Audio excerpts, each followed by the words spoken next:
मियाँ कबीर साहब को पकड़ा और कहते खूनी हाथी से इसकी जीवन लीला अंत करवाओ राजन। राजा ने एक ऐसा दंड देने का स्थान बना रखा था, जैसे आपने स्टेडियम देखे हो। स्टेडियम तो आम आदमी ने बच्चों ने देखे होंगे, तो ऐसा एक मचान सा बनाया जाता था। राजा सबसे ऊपर बैठते थे, मंत्री उससे नीचे वाले से, और नगर के जो वीआईपी होते थे उससे नीचे, आम जनता बाहर खड़ी होती थी। और वहाँ खूनी हाथी से उस अपराधी के प्राण लिए जाते थे जो घोर अपराधी होता था। और दुनिया का भय हो जावे कि और भी कोई गलती करेगा तो उसको ये सजा मिलेगी, ताकि जनता बुराई से बचे। इस दृष्टिकोण से अब वहाँ ले गए पकड़ के, और कबीर परमात्मा के गोला लाठी दे दी भगवान के, हाथ बांध जोड़ के और वहाँ गिर दिए। और खूनी हाथी होते थे जो आदमी को चाब जाते थे, मार डालते थे बुरी तरह। उनको शराब पिलाई जाती है, तो शराब पिलाकर हाथी को निर्धारित एक पीलवान सरकारी नौकर होता था, और वो हाथी भी सरकारी ही होता था, उसको लाया गया। अब गरीबदास जी के अमृतवाणी में सुनाएंगे, गण आनंद आओगा। खूनी हाथी मस्त है पग बंदे जंजीर, गरीबदास जहाँ डारिया मसक बांध कबीर। खूनी हाथी के सामने परमात्मा को मसक बांध के गोला लाठी दे के गिर दिया। अब क्या हुआ कि परमात्मा की तरफ पीलवान यानी ड्राइवर हाथी के ऊपर बैठ के चलाता है। अंकुश होता है भाला सा उसका, वो इधर उधर बकवाद करे तो सीधा भाला ठोक देते हैं, फिर वो हाथी तभी सीधा होता है। अब उसने क्या किया, परमात्मा ने अपने पास बब्बर शेर खड़ा दिखा दिया।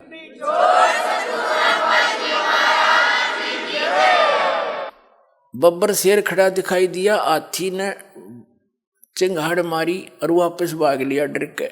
अब वो पीलवान उसको वापस करता है, और केवल हाथी को दिख रहा है वो सिंह शेर, और किसी को नहीं।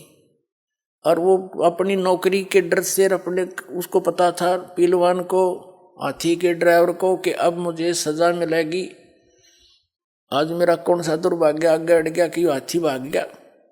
राजा का काम पूरा हुआ नहीं, उसका सीधे भाले ठोक के बराबर आते ऊपर अंकुश मारे, उसको फिर सीधा करके ला, वो देख कर फिर भागे। परमात्मा ने सोचा कि इस जीव को यो पीलवान घना दुखी करेगा, क्योंकि सारे जीव ही उसके, वो दयालु है।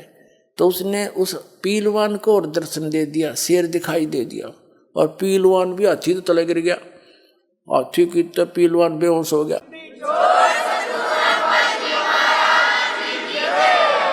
और फिर परमात्मा ने खड़े हो गए, वो टूट गए बंधन, वो तो निर्बंध है, उनको कौन बांध सके। एकदम खड़े हुए नोंगड़ाई सी लेके, और इतने लंबे दिखाई दिए जैसे आसमान पर शीश जा रहा हो दाता का, इतने लंबे तेजों में रूप हो गया। तो सिकंदर लोधी ने देखा, और तेरा ही तो भाई कोई अल्लाह का स्वरूप है। कांपन लग गया सिकंदर लोधी, जहाँ बैठा था अंडी पाक्या उस पर मचान पर टॉप मोस्ट स्थान पे, और वहीं से लग गया कांपता हुआ, हाथ जोड़ के पौड़ियों से अवगत मत होता हुआ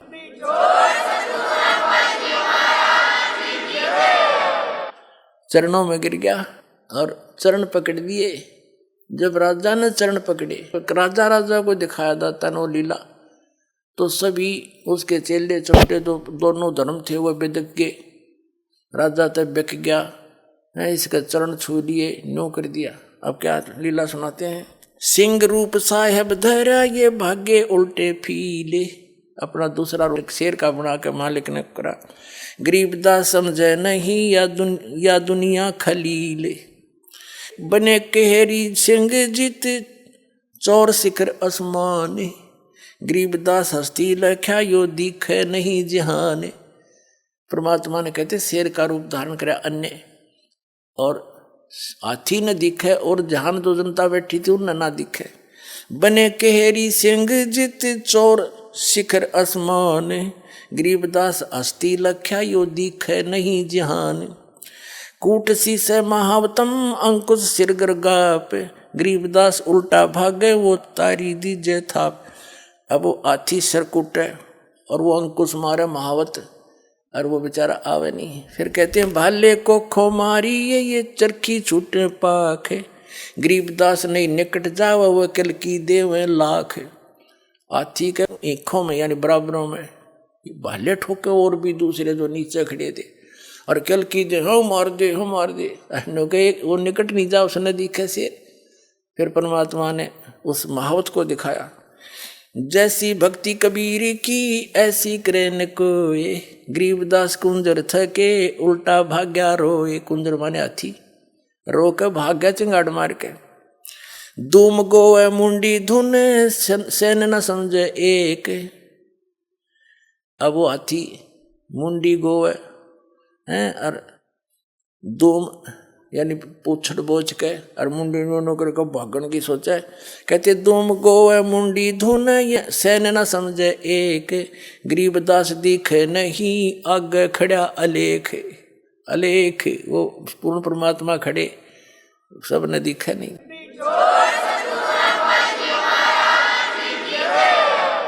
पीलवान देखा तब खड़ा केरी संगे, पीलवान ने देखा महावत ने, पीलवान देखा तब ये खड़ा केरी संग, गरीबदास आए तो हाँ धर्म मौला बहुरंगे।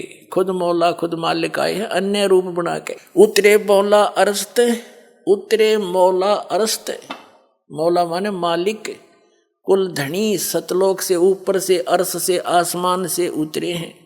उतरे मौला अरस्त भाव भक्ति के हेत, आप अपने बच्चों के प्यार में भक्ति यथार्थ भक्ति देने के लिए वो मौला मालिक खुद उतर के आया है। उतरे मौला अरसत भाव भक्ति के हेत, गरीबदास तब सा लखे कबीर पुरुष सहेत। लीला की कबीर ने दो रूप में रह दी से, गरीबदास कबीर के जैसे पास खड़े जगदीश।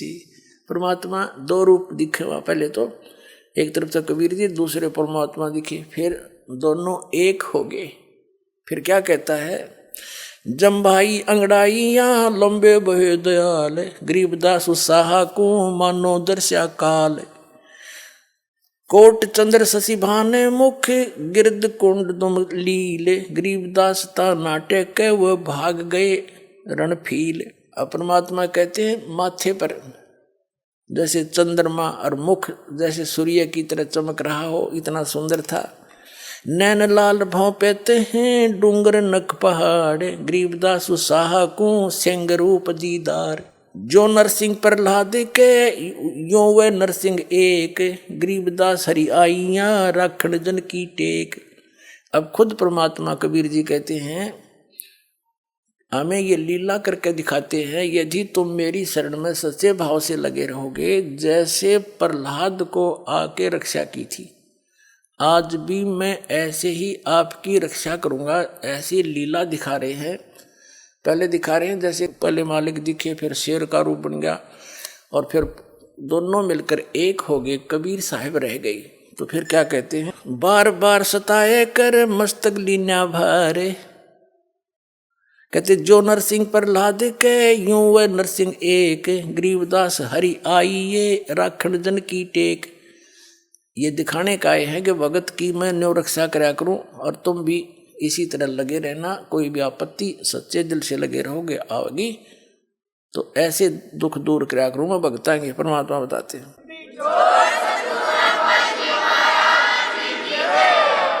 बार बार सताए कर मस्तक लीना भारे। गरीबदास जी कह रहे हैं उस परमात्मा को बार बार सता के उन मूर्खों ने अपने सिर पर भार धर लिया। क्या बिगाड़ा उसका? और समझना चाहिए थे, चरण पकड़ लेने चाहिए थे, भगवान गलती होगी और अपना कल्याण करवाना चाहिए था। तो हम भगवान को ना पहचान कर उसको एक केवल लीला ही मानकर बैठ के जादू जंत्र बता दिया उन नकलियों ने कि जादू जंत्र जाना ही हो। अब दास बताएगा वो कौन थे, वो क्या जानते थे। वो सर्वज्ञ थे, सर्वशक्तिमान थे, हमारे भगवान हैं, हमारे पिता हैं, हमारे लिए भटक रहे हैं।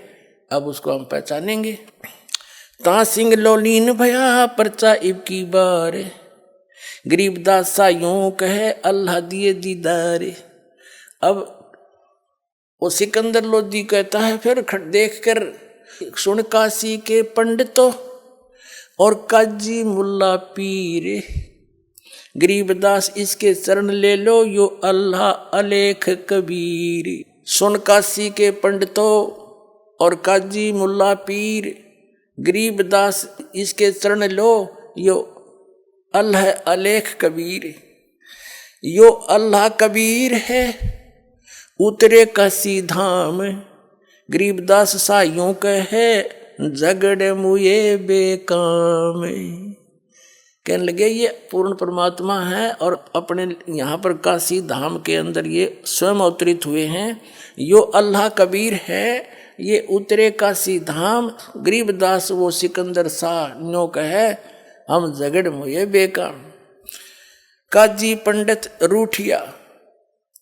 अब वो दो नकली संत थे, आचार्य पाचार्य थे, जो अपने हिंदू धर्म के और मुसलमान धर्म के जितने थे वो मान बढ़ाई के भूखे, उन्हें भगवान से लेना देना नहीं था ना। इतनी लीला देख के पत्थर पिघल जा, लोहा पिघल जा, वो पत्थर से भी बुरे दिल के हो जाते। ये संत महंत बन जाते हैं जो थोड़ी सी प्रभुता पा के 10 आदमी सलूट करनी हो जा और भगवान से कोसों दूर रह जाते हैं, जनता को भी रख देते हैं। लेकिन ये भी नहीं छोड़ेंगे उनको, अब बिल्कुल सफाई कर देंगे उनके ज्ञान के आधार से।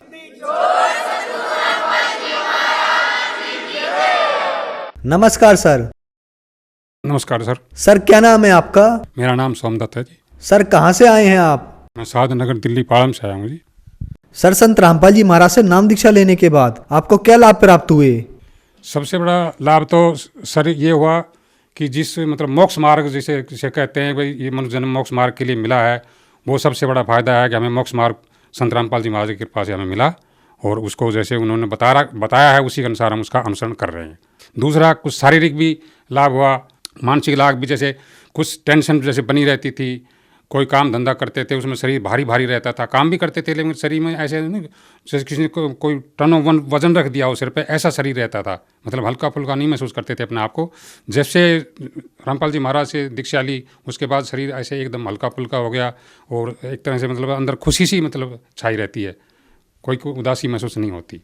जब हमने 10 अप्रैल 2005 को संत रामपाल जी महाराज से दीक्षा ली तो उस टाइम हमने कोई किसी प्रकार की भी प्रार्थना नहीं करी थी अलग से कि भाई ये हमारे पास ये कष्ट है, हमारे ऊपर ये कष्ट है जी, दूर कर दो। तो पत्नी को जो है 13-14 साल से पित्त की थैली में पथरी थी और 13-14 साल से हमने डॉक्टरी इलाज भी करवाया, लेकिन उन्होंने डॉक्टरी इलाज में यही कहा था कि इसका ऑपरेशन के सिवाय और कोई चारा नहीं है।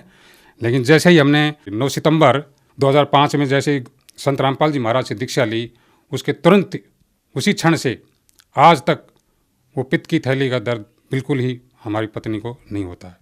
फिर उसके बाद उसको जीवन दान भी, मेरी पत्नी को जीवन दान भी 1-2 दफ़े परमात्मा ने दिया है। पहली दफ़े तो ये 24 अगस्त 2011 की बात है। उस समय जो है इसी वजह से शुगर की जैसे प्रॉब्लम ज़्यादा बढ़ जाती है तो मैंने उनको एडमिट करवा रखा था। तो जैसे उन्होंने 19 तारीख से इलाज शुरू किया तो उसकी तबीयत बजाय ठीक होने के गिरती चली गई। तो मैंने देखा दवाई ट्रीटमेंट भी दे रहे हैं फिर भी उनकी तबीयत गिरती जा रही है, क्या कारण है? अब डॉक्टर भी नहीं बता रहे, दवाई पे दवाई दे जा रहे हैं, क्योंकि पैनल का हमारा वैसे सर्विस किया करते थे, सरकारी हॉस्पिटल को पैनल पे मिला हुआ था तो वो अपने दवाई दे रहे थे, चल रहा था। 24 तारीख तक मतलब इतनी गिरावट में आ गई, अगर मैंने अंदर से उम्मीद छोड़ दी थी शायद इसको ऐसे ही डेड बॉडी लेके जानी पड़ेगी। तो 24 तारीख को जैसे दिन की बात है, जैसे खाना हॉस्पिटल का आता है मरीज़ के लिए, मेरा अलग से जो है लड़की लेके आई थी, मैंने खाना अपना भी खा लिया, उसने भी खाना खा लिया था। तो वो आधे घंटे के लिए जैसे मरीज़ की आंख लग जाती है तो बेड पर जैसे सो गई थी, कुछ सो रही थी, कुछ अर्धचेतन अवस्था में थी। तो उसको एकदम से इतनी ज़बरदस्त हंसी आई, ज़ोर से खिलखिला के हंसी खूब। फिर मैंने सोचा कि इसकी आंख तो बंद है, खिलखिला के हंस रही है, क्या कारण है, चलो जब ये उठेगी तो पूछेंगे। तो जैसे ही आधे घंटे बाद उसकी आंख खुली तो मैंने पूछा कि क्या बात थी, तो बड़ी ज़बरदस्त ज़ोर से हंसी आई थी। तो वो कहती, फिर वो दोबारा हंस पड़ी। फिर मैं वो बताओ क्या कारण था? तो वो कहती है बताऊँ असली बात क्या थी। अब संत रामपाल जी महाराज गुरुजी आए थे, कह रही है पत्नी, अब गुरुजी आए थे अभी और ये डॉक्टर खड़े थे, सबको डांट मार रहे थे, अब तुम मेरे मरीज़ को, मेरे बच्चे को कैसे मार दोगे? ढंग की दवाई दे दो नहीं तो तुम्हें टांग दूंगा, ऐसे कह रहे थे। तब मुझे हंसी आ गई, इसलिए हंसी थी मैं। तो फिर मेरे को चलो, ही तो परमात्मा दया कर दी, संत रामपाल जी महाराज की कृपा हो गई। अब तो मुझे उम्मीद है कि अब से इसको डेड बॉडी नहीं लेके, मैंने अपने दिल में सोचा, उसको तो नहीं बताया।